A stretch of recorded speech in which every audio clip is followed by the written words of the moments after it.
तो सरजू राय से ज़्यादा बुरा नारी दे देखने वाला कोई नहीं है।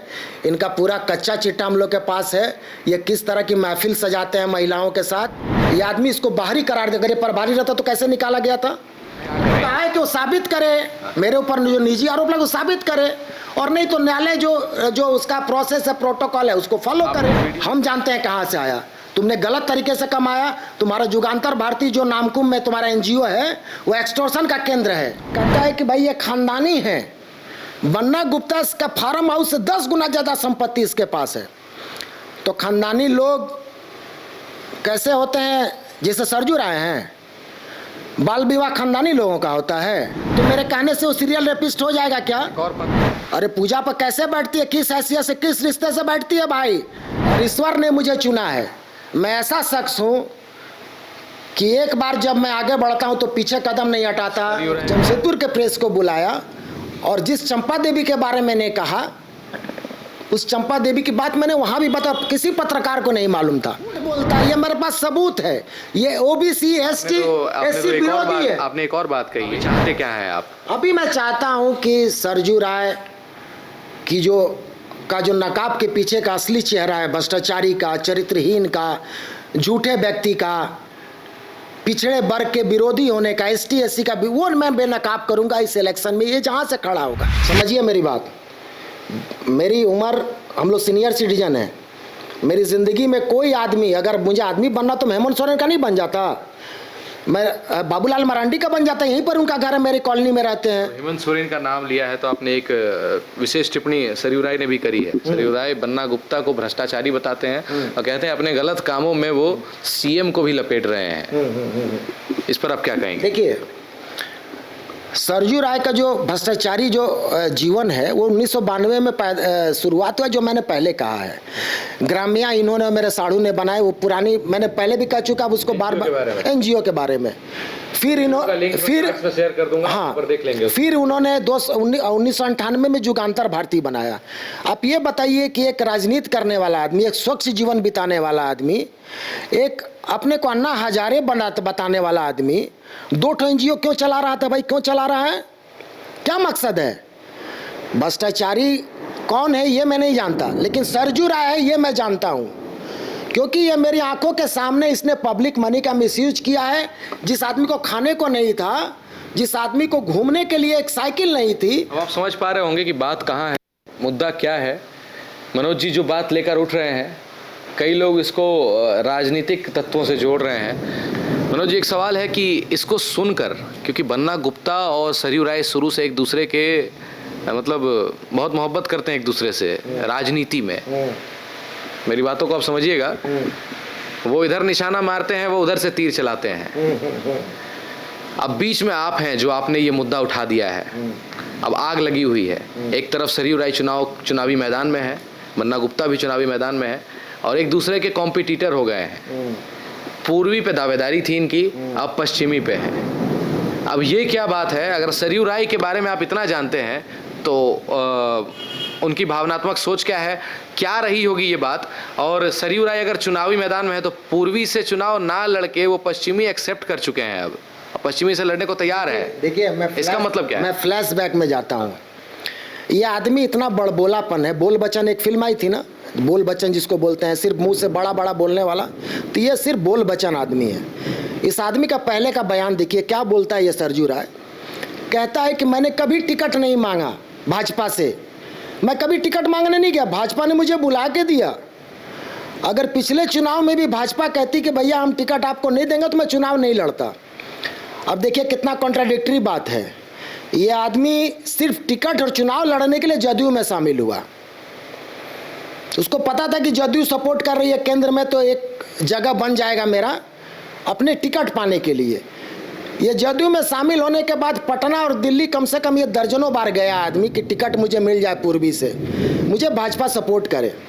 पूर्वी रघुवर दास का गढ़ होता है भाजपा से। मेरे भी अपने सूत्र हैं। मैंने कहा ना कि मेरी व्यक्तिगत औकात सरजू राय से कई गुना ज़्यादा है। मुझे पता है कि इसको बता दिया गया था इस सरजू राय को कि तुमको पूर्वी से टिकट नहीं मिलेगा, क्योंकि वो सीट तुम्हारी नहीं है, वो सीट रघुवर दास की है। तुम्हारी सीट पश्चिमी है, तुम पश्चिमी लड़ो। इस बात से ये आदमी इनकार कर रहा था कि हम पश्चिमी लड़ेंगे। मुझे जानकारी है, मेरे लोग इसके साथ भी हैं जो बताते रहे कि इसने तय किया था कि मैं जदयू से रिज़ाइन करके मैं भाजपा जो इसके एक झोला छाप पार्टी है उससे मैं लड़ूंगा। लेकिन परिस्थितियां ऐसी जकड़ में आ गई। लड़ाई पूर्वी की थी, लेकिन परिस्थितियों में ऐसा ये जकड़ गया आदमी चक्रव्यूह में, किसको लगा कि अगर जदयू से हम रिजाइन कर देंगे तो हम कहीं का नहीं रहेंगे। आपको एक राजनीतिक विश्लेषक होना चाहिए, जिस तरीके से आप बता रहे हैं। और सरयू राय कहते भी हैं आप कांग्रेस के आदमी। मेरी बात पूरी खत्म नहीं, मैं उससे ज़्यादा पढ़ा लिखा आदमी हूँ और मेरे छात्र जीवन में मैं छात्र नेता रहा हूँ, मेरे पास ज्ञान है, उसकी तरह मैं जाहिल नहीं हूँ। अच्छा, इस बात से सरयू राय पर जो आपने केस किया है, अगर आप ये जीत जाते हैं आपको नेम फेम मिलता है, कि आप राजनीति में कदम रखेंगे? नहीं, देखिए राजनीति से मुझे कोई लेना देना नहीं। हम लोग राजनीति को समझते और जानते हैं। राजनीति चुनाव लड़ने के लिए राजनीति नहीं है। राजनीति जो है आपके जीवन को आनंदित भी करता है। आप जब उसके बारे में जानकारी रखते हैं ना तो आपकी बौद्धिक क्षमता राजनीति में बढ़ती है। मेरा मकसद चुनाव लड़ने का नहीं है, मैं बता रहा हूँ। जब ये किसको लग गया कि भैया मेरे पास कोई ऑप्शन नहीं है, तब इस आदमी का बयान मैंने भी कल परसों देखा एक पीसी में। पश्चिमी पर वापस आते हैं। हाँ, बयान मैंने देखा पीसी में। अभी कितना झूठ बोलता है ये आदमी, सरासर झूठ बोलता है। क्या बोलता है पहले मैं बता देता हूँ। ये आदमी कह रहा है, सरजू राय, कि मुझे हेमंत बिस्वा ने कहा कि प्रधानमंत्री और अमित शाह चाहते हैं कि आप तो आसानी से पूर्वी जीत जाइएगा, लेकिन आप पश्चिमी जीतिए तो मैं पश्चिमी लड़ूंगा। अब हकीकत यह है प्रियांशु जी कि प्रधानमंत्री 2 बार आए मोदी यहाँ पर, एक जमशेदपुर का दौरा किया और एक हजारीबाग का। ये इतना प्रमुख व्यक्ति है, लेकिन इसको एक बुके देने का भी नसीब नहीं हुआ प्रधानमंत्री को, ना एयरपोर्ट पर ना कहीं इसको जाने नहीं दिया गया, मिलने नहीं दिया गया। जानिए कितना प्रमुख व्यक्ति है ये, इतना बड़ा झूठा है। अगर मैं सरयू राय की जगह पर होता तो अभी मैं ये कहता कि आप रघुवर दास के आदमी हैं भाई, क्योंकि अभी बात पूर्वी और पश्चिमी की हो रही है। पूर्वी पर गढ़ है रघुवर दास का और ये पश्चिमी आ गए हैं। मैं गारंटी के साथ कहता हूँ कि आप पत्रकार हैं। आप मनोज सिंह का पिछले जब हम लोग बड़े हुए 40 साल का मेरा इतिहास उठा के देखिए। मैं खुद आदमी रखता हूँ, आदमी बनाता हूँ, मैं किसी का आदमी नहीं हो सकता। मेरा ये कैरेक्टर नहीं है। आप पता लगाइए तो कहीं, मेरा कैरेक्टर आदमी रखने का है। मैं सरजू जैसे लोगों को रखता हूँ, मैं किसी का आदमी नहीं हो सकता। गैंगस्टर से संपर्क है आपके? कारण बताता हूँ। और कह रहा हूँ, बड़ा इल्जाम आपके ऊपर लगाया उन्होंने। हाँ ठीक बात है, वो सही बात है, इल्जाम तो लगता है ना। मैं प्योर राजपूत हूँ। राजपूत मतलब धर्म जन्म से नहीं, कर्म से मैं राजपूत हूँ, जो सरजू राय नहीं है। सरजू राय जन्म से कर्म से राजपूत नहीं, मैं कर्म से राजपूत हूँ। और राजपूत हमेशा अपने आत्मसम्मान, अपने आन बान शान के लिए जीता मरता है। ठीक है, अब आपने क्या प्रश्न पूछा? अभी क्या प्रश्न पूछा? मैंने रघुवर दास वाली बात कही थी कि मुझे, मैं अगर पत्रकार हूँ और मैं उसके बाद और क्या पूछा आपने? उसके बाद मैंने कहा कि आप रघुवर दास के जो आदमी, आप जिस तरीके से बातें कर रहे हैं कि आप रघुवर दास के आदमी लग रहे हैं। रघुवर पूर्वी गढ़ है रघुवर दास का। ये आदमी एक बहुत ही घटिया आदमी है। एक घटिया शब्द यूज करता है, बराबर मैं सुनता हूँ। कहता है कि भाई फलाना आदमी का प्यादा। गैंगस्टर पे थे। हाँ, गैंगस्टर पे थे।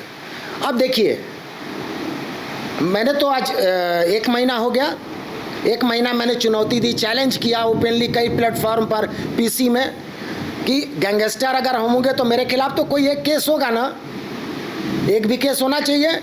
क्योंकि जिस आदमी का नाम ले रहा है उस आदमी के पास पता नहीं कितने 100 केसेस होंगे, तो मेरे ऊपर एक केस होना चाहिए। नहीं है, वो नहीं दिखा पाया। अब मैं कहता हूँ कि सरजू राय सीरियल रेपिस्ट है। मैं कहता हूँ कि सरजू राय सीरियल रेपिस्ट है, तो मेरे कहने से वो सीरियल रेपिस्ट हो जाएगा क्या? और पत्र भिजवाएंगे आप उनको? नहीं, वो सीरियल रेपिस्ट हो जाएगा क्या? नहीं ना, मुझे ये बताना पड़ेगा कि उसने किस लड़की के साथ रेप किया, किस महिला के साथ रेप किया, किस थाने में कांड संख्या दर्ज हुआ जिसमें अरेस्ट हुआ, तब ना वो रेपिस्ट होगा। तो उसी तरह से वही चीज़ मेरे ऊपर है कि गैंगस्टर के साथ जोड़ दीजिए। दाऊद इब्राहिम को बताइए ना कि भाई दाऊद इब्राहिम के साथ जुड़ा है, क्या फ़र्क पड़ता है? सबूत देना होगा उसको, सबूत नहीं दे पाया। मैंने इसके एवज में मैंने क्रिमिनल डिफेमेशन का केस किया है रांची न्यायालय में।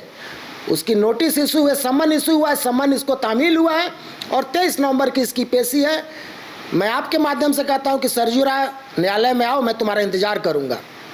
आप सरयू राय से क्या चाहते हैं? अगर वो न्यायालय आते हैं उसके बाद आपकी क्या इच्छा होगी, वो क्या करें? कहा है कि वो साबित करे, मेरे ऊपर जो निजी आरोप लगे वो साबित करे, और नहीं तो न्यायालय जो उसका प्रोसेस है, प्रोटोकॉल है, उसको फॉलो करे। एक वीडियो भी जारी किया था, उसमें आपने कहा था कि सार्वजनिक रूप से जनता से माफी मांगे।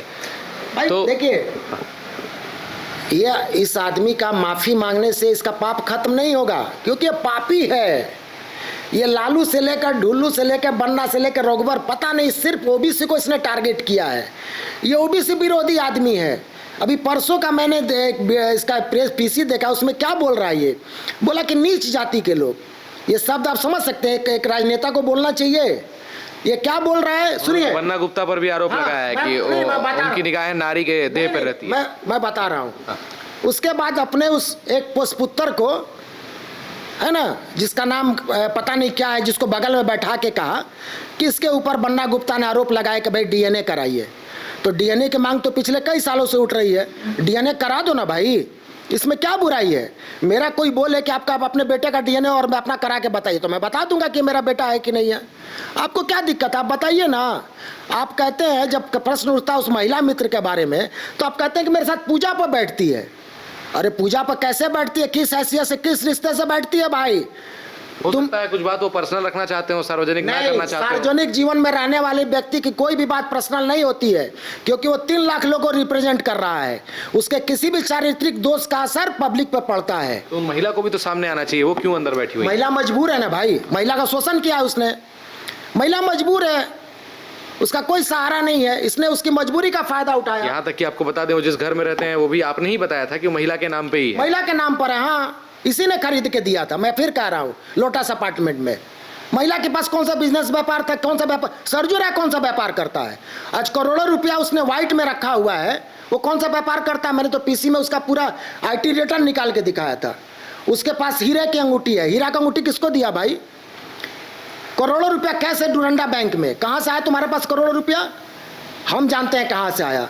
तुमने गलत तरीके से कमाया। तुम्हारा जुगांतर भारती जो नामकुम में तुम्हारा NGO है, वो एक्सटॉर्शन का केंद्र है। वहाँ इसके पास पॉल्यूशन का लाइसेंस मिला हुआ है। इंडस्ट्री वालों को डरा धमका के उनसे लाखों रुपया लेता है ये आदमी। मैं कह रहा हूँ, क्या इनकम है तुम्हारे पास? तुम एक मामूली एक विधायक हो। चलिए, आपने प्रेस कॉन्फ्रेंस में सार्वजनिक रूप से कह दिया था कि सरयू राय ने मुझे पत्र भेजा। तो सरयू उसी प्रेस कॉन्फ्रेंस में आपने ये कहा था कि अब चुनाव की बारी है और चुनाव लड़ने सरयू राय मैदान में उतरेंगे, और आप भी उसी मैदान में उतरेंगे उनका पोल खोलने के लिए। देखिए, तो कब से उतर रहे हैं मैदान में? 2 बातें हैं। मैंने पहले भी कहा, उसने कहा कि भाई ये कांग्रेस से जुड़े हुए हैं, ये फलाना नेता के साथ है। तो मैंने उन्हें चुनौती दी थी कि आप मेरा कोई भी फोटो वायरल कर दीजिए। आज तक नहीं कर पाया वो आदमी, लेकिन मैंने ये जरूर कहा कि अब मेरा नैतिक कर्तव्य बनता है कि जनता के बीच जाके, जहां से तुम चुनाव लड़ोगे, तुम्हारी पोल खोलूं। जो जनता को हकीकत नहीं पता, तुम्हारा नकाब मैं उतारूंगा। तुम कितने ईमानदार हो, कितने चरित्रवान हो, मैं बताऊंगा जनता को। अब देखिए कितना नीच आदमी है, कितना नीच आदमी है। कैसे? मैंने कल इसका पीसी देखा, कल या परसों का था, अपने डुरंडा आवास का था। ये कहता है उस लड़के को बैठा के, जिसके ऊपर क्वेश्चन मार्क है कि वो कौन है, जिसका डीएनए का बात चल रहा है, टेस्ट का, कहता है कि भाई ये खानदानी है। बन्ना गुप्ता का फार्म हाउस से 10 गुना ज़्यादा संपत्ति इसके पास है। तो खानदानी लोग कैसे होते हैं? जैसे सरजू राय हैं, बाल विवाह खानदानी लोगों का होता है। खानदानी लोग 45 साल का उम्र में रोजी रोटी की तलाश में रांची और गुमला आते हैं क्या? खानदानी लोग। और खानदानी लोग के घरों की महिलाएं किसी गैर मर्द के साथ 30-35 साल से घूमती हैं क्या? नौकरी की तलाश करती हैं क्या? रोजी रोटी के NGO चलाती हैं क्या? खानदानी लोग तो अपने खानदान में रहता है। खानदानी लोगों के पास कोई घर द्वार रहता होगा ना?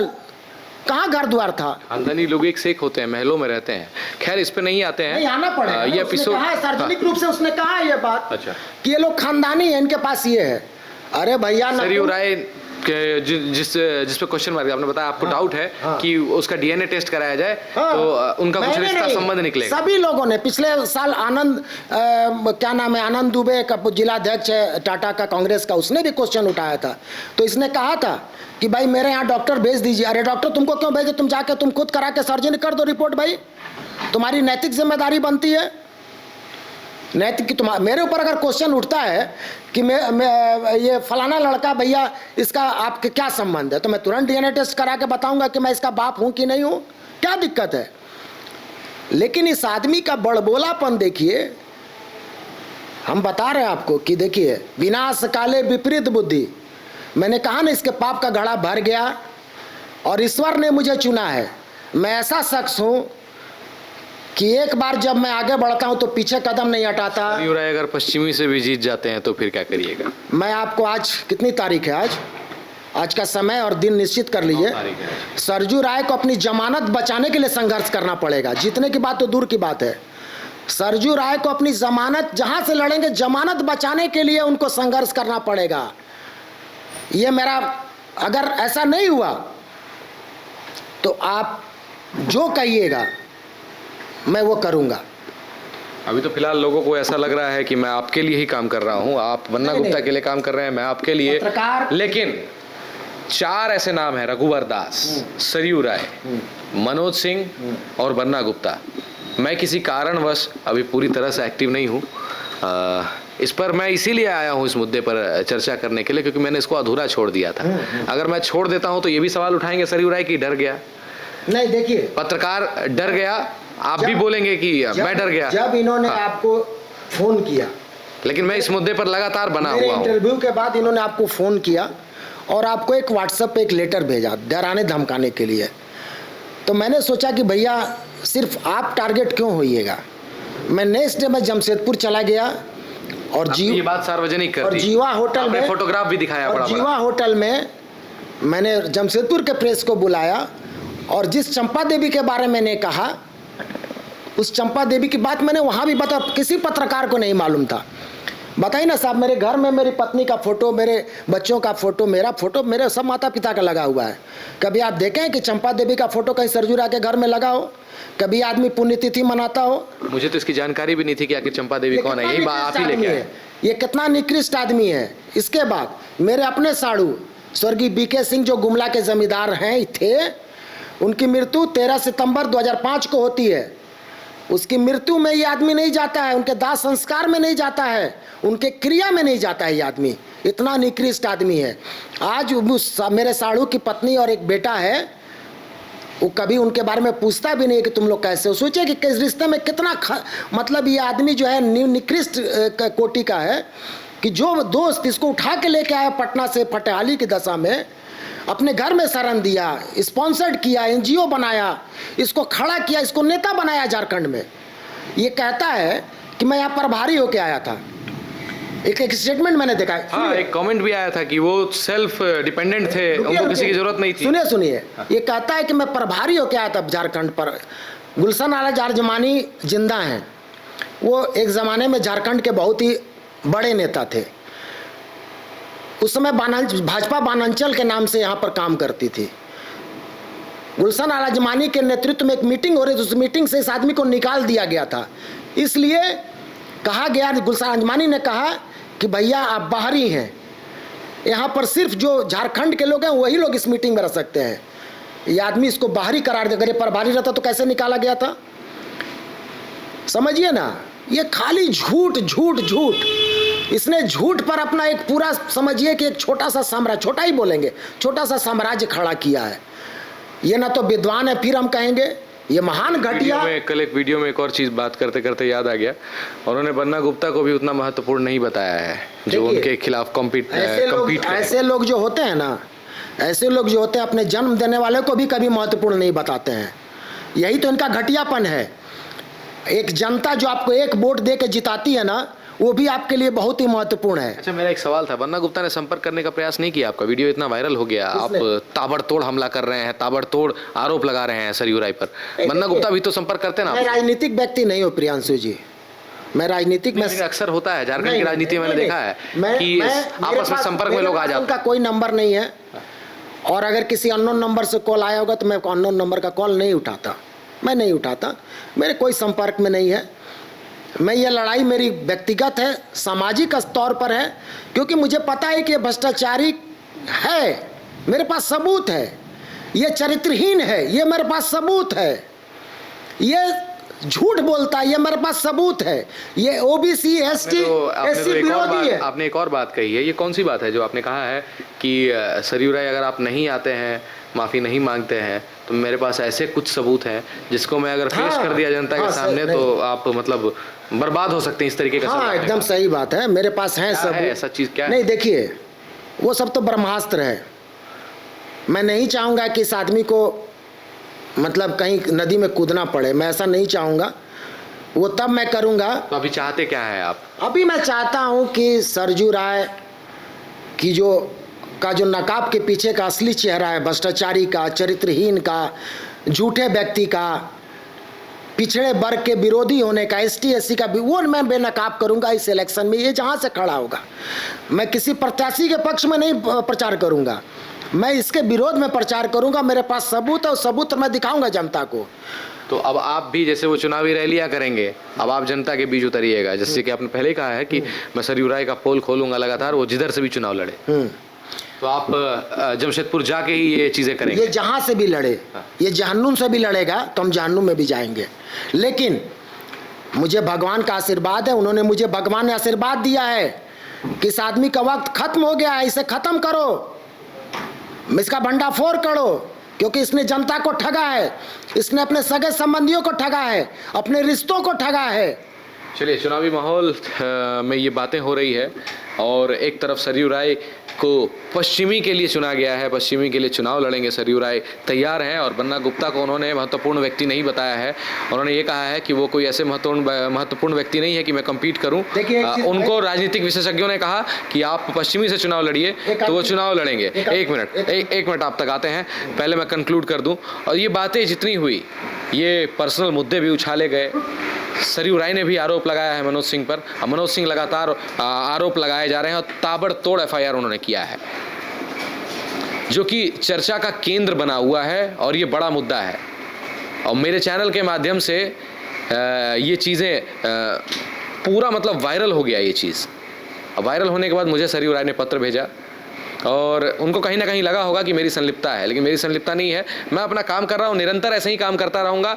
आप बुलाएंगे, आपके पास भी आऊँगा। आपने अब तक नहीं बुलाया। नहीं प्रियांशु जी, इनको मैंने रिक्वेस्ट भी किया। मैं आपको इंटरप्ट करूँगा। हाँ, बताएं। उन्होंने आपको क्या कहा था कि मैं मनोज सिंह को कोर्ट में बुलाऊंगा? हाँ, सरयू राय ने ये कहा था। मेरी बात पूरी होने दी है। उन्होंने, मुझे पता है कि क्या कहा था। उन्होंने कहा था कि मैं कोर्ट में बुलाऊंगा। नहीं, एक बार मैं बता देता हूँ उन्होंने क्या कहा था। उन्होंने कहा था मुझे फ़ोन करके कि कोर्ट में मुकदमा करेंगे वो। हाँ, उन्होंने 2 पार्ट देखा है वीडियो का। हाँ, मैं आपके ऊपर, मैं भी उसमें पार्टी होऊंगा। और उन्होंने कहा कि मैंने बोला कि अपने लॉयर से मैं पूछूंगा, कानूनी सलाह लूंगा कि आपको देना चाहिए कि नहीं देना चाहिए। हालांकि नहीं देना चाहिए, ये मेरा मौलिक अधिकार है। नहीं। मैं अपने गुप्त स्रोतों को रिलीज नहीं करूंगा। हालांकि यहाँ कोई गुप्तता थी ही नहीं, कुछ ऐसी बातें नहीं। मैं अपनी बात कहूँगा, सुन लीजिए, मैं अपनी बात कह रहा हूँ कि मैं 1 महीने से इंतजार कर रहा था कि आदमी नोटिस दे। अभी तक तो नोटिस नहीं दिया हमको। मुकदमा तो बहुत दूर की बात है। हाँ, इसी के शब्दों में इसने अपने एक प्यादे को भेज के साक्षी थाना में मेरे खिलाफ एक कंप्लेन किया। सुनिए कि भाई मनोज सिंह एक महिला के बारे में अशोभनीय और आपत्तिजनक बातें कर रहे हैं। मेरी कुछ रिकॉर्डिंग उसने पेन ड्राइव में दी। हकीकत ये है कि मैंने महिला के बारे में कभी कुछ नहीं कहा है। मैंने सरयू राय के बारे में कहा है, क्योंकि वो राजनीतिक व्यक्ति है, वो सामाजिक व्यक्ति है, वो जनता का प्रतिनिधि। उसको बताना पड़ेगा कि उसका एफआईआर का क्या है अभी मसला। कोई एफआईआर नहीं हुआ भाई साहब। ये एफआईआर का मतलब समझता नहीं है। एफआईआर जिस कांड संख्या होती है, मैंने अपनी सफाई दे दी है पुलिस को और पुलिस ने मुझे कहा है कि भाई आप इसमें दोषी नहीं है, कोई एफआईआर नहीं हो पाया। लेकिन इसने कल बोला है पीसी में सरयू राय ने कि रिकॉर्डिंग, आपकी कॉल रिकॉर्डिंग्स निकलवाई उन्होंने या फिर उनके मेरी पीसी को प्रेस कॉन्फ्रेंस को जो मैंने कहा, जो मैं आप कट करके हाँ, जो मैंने कहा वो आज भी मैं कह रहा हूँ। मैंने उस महिला का कोई अशोभनीय बात नहीं कहा। मैं तो सिर्फ सरयू राय से पूछ रहा हूँ, उस महिला से तुम्हारा क्या रिश्ता है भाई? मैंने तो नाम भी नहीं लिया है, नाम भी मैंने नहीं लिया है कहीं भी। नहीं, एक बार लिया था, मधु नाम की महिला कहा था। नहीं, देखिए वो कहा था, लेकिन वो जो उसने दिया है रिकॉर्डिंग दिया, उसमें कहीं भी वो नाम नहीं है। मैं नाम नहीं लूंगा अब। लेकिन सुनिए, इस आदमी में इतना दम नहीं है कि मनोज सिंह को डायरेक्ट मुकदमा कर सके। उस महिला से कराओ ना मुकदमा भाई, हम देखना चाहते हैं ना, तब तो तुम्हारा और हम तुमको तुम्हारा दर पर लगातार चैलेंज किए जा रहे हैं। चलिए वाइंड अप करेंगे, ये एपिसोड काफी लंबा जा रहा है। मनोज सिंह के पास अभी बार बार आएंगे हम, क्योंकि जब मेरी संलिप्तता बताई गई है, आपने कहा है कि मेरी संलिप्तता है इसमें, तो मैं इसको साबित करूंगा, अंत तक करूंगा इस मुद्दे पर। मैं समय निकाल के आया हूं, मैं किसी काम से व्यस्त चल रहा हूं और अभी मेरा चैनल पूरी तरह से झारखंड में सक्रिय नहीं है। On screen website web portal चल रहा है www.themediawalaexpress.com पर आप जाके देख सकते हैं। और पूरे मार्केट में अभी बातें चल रही है, द मीडिया वाला एक्सप्रेस सक्रिय है, हमारे गुप्त स्रोत हर जगह हैं, हमारे स्पाई हर जगह हैं, हमारे रिपोर्टर्स हर जगह हैं और पल पल की अपडेट्स आपको दे रहे हैं। अभी बात यह है कि चुनावी माहौल है, चुनावी तापमान तेज है। सरयू राय पूर्वी की जगह पश्चिमी में शिफ्ट हो गए हैं और बन्ना गुप्ता को महत्वपूर्ण व्यक्ति नहीं बताते हैं। और हमारे साथ जो व्यक्ति बैठे हुए हैं मनोज सिंह, इनको भी कहते हैं वो महत्वपूर्ण नहीं है, लेकिन बहुत बड़ा आरोप लगाया है आप पर इन्होंने। इस पर आपको जवाब देना चाहिए, चाहे मेरे माध्यम से दें चाहे किसी के माध्यम से दें। हालांकि मैंने एक इंटरव्यू देखा था, वो जवाब दिए हैं, उन्होंने जवाब दिया है। उन्होंने ये भी कहा है, एक और बात मैं लास्ट में कहूंगा, उन्होंने कहा है कि आप आरोप लगा रहे हैं उन पर, तो वो बन्ना गुप्ता पर आरोप लगा रहे हैं, कहीं ना कहीं तार जोड़ रहे हैं और आपको बता रहे हैं बन्ना गुप्ता का आदमी है। ये बात लोगों को पता है। हाँ, नहीं, इस पे सफाई देने की जरूरत नहीं है। मैं फिर कह रहा हूं, इसको नोट कीजिए और इसको बताइए। हाँ। मनोज सिंह का जीवन जो है, इस रांची में मैं 40 साल से हूं। मनोज सिंह आदमी बनाते हैं, किसी के आदमी के लिए काम नहीं करते, आपने बार बार कहा। एक चीज और मैं चैलेंज करता हूं, सरजू राय की हिम्मत और हैसियत नहीं है मनोज सिंह से लड़ने की। उन्होंने कहा बन्ना गुप्ता का भी एक एफआईआर वायरल हुआ है, आपको न्यूज पता होगा, बन्ना गुप्ता का एक एफआईआर वायरल हुआ है, एक लड़की ने आरोप लगाया है। वो तो पुलिस ने कहा है कि भैया ये पूरा सरासर जाली है और इसके पीछे बन्ना गुप्ता का मैंने स्टेटमेंट देखा, उन्होंने कहा कि इसके पीछे सरजू राय है, क्योंकि जो लोग वायरल किए वो सरजू राय के ही लोग हैं। कि फॉलोअप के इंटरव्यू में उन्होंने कहा है। हाँ। एक वेब पोर्टल है फॉलोअप, यहाँ पे चल रहा है, मैंने उसमें देखा है, इंटरव्यू में उन्होंने कहा है कि बन्ना गुप्ता की नजर नारी के देह पर रहती है। देखिए मेरे स्टेटमेंट में मत जाइएगा, एग्जैक्ट बात आप जाके देख लीजिएगा। मैं एक लाइन बोलूंगा आपको जो हम लोगों के शास्त्रों में लिखा गया, एग्जैक्ट अब पता नहीं, थोड़ा सा तो गलत भी बोल दूं। बुरा जो देखन मैं चला, बुरा न मिलिया कोई, जो मैं देखा आपनो मुझसे बुरा न कोई। तो सरजू राय से ज़्यादा बुरा नारी देखने वाला कोई नहीं है। इनका पूरा कच्चा चिट्टा हम लोग के पास है। ये किस तरह की महफिल सजाते हैं महिलाओं के साथ, क्या क्या करते हैं, ये सब है। इसका खुलासा बाद में करेंगे, इंतजार कीजिए। इनको पूरी तरह से राजनीतिक रूप से, सामाजिक रूप से, आर्थिक रूप से खत्म करने के बाद हम चैन से बैठेंगे। आप चाहते हैं कि गलती कबूल करें, नहीं तो आप सारी चीजें सामने रख देंगे। अरे भैया ये ढोंगी आदमी है, ये बंटी बबली है, ये झारखंड का बंटी बबली है, ये क्यों स्वीकार करेगा? ये फ्रॉड आदमी है, नटवर लाल है, कितना उपनाम दे आपको। बंटी बबली फिल्म देखे थे ना, ये बंटी बबली है ये। चलिए अब देखते हैं कि पश्चिमी में क्या होता है। पूर्वी गढ़ तो रघुवर दास का है और माहौल ये भी बन रहा है, सूत्रों के हवाले खबर ये भी आ रही है कि रघुवर दास चुनाव लड़ सकते हैं। चलिए चुनावी बात करेंगे और जल्द आपके बीच यूट्यूब पर भी सक्रिय होते हैं और हमारी सक्रियता आपके लिए रहेगी। आपकी आवाज़ उठाएंगे, द मीडिया वाला एक्सप्रेस, बातें आपकी होगी, आवाज़ हम उठाएंगे। धन्यवाद।